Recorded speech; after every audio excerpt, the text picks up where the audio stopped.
দর্শক 4-5 বছর ধরে সিরিয়াস অবস্থা, মানুষ আড়ার জায়গাও নাই, গাড়ি চলার জায়গাও নাই।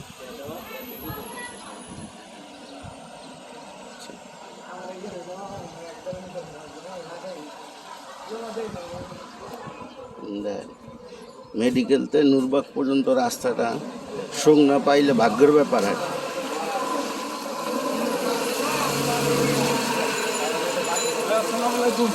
আসসালাম। সুখ না পাওয়াটা ভাগ্যের ব্যাপার, মানুষ তো একটা যাইতেই পারে না, একটা অবস্থা। আচ্ছা, মেডিকেলতে নূরবাগ এই 2.5 কিলোমিটার না 2 কিলোমিটার রাস্তাটা পানি আর কি, রাস্তা ভালো, পানিটা কোনোখানে নামতে পারে না। সিরিয়াস একটা পরিস্থিতি, এলাকার লোক অনেক কষ্ট হয়। দর্শক, কোনো একটা শোক না বা খুবই ভাগ্যের ব্যাপার।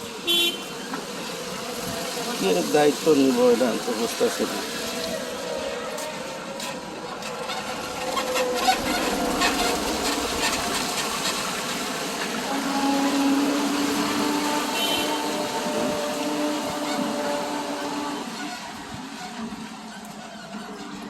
এরকম যদি দেশে ই হয়, এলাকার কি সমস্যাটা কম, জনগণের বহুত কষ্ট হইতেছে জনগণের এলাকা।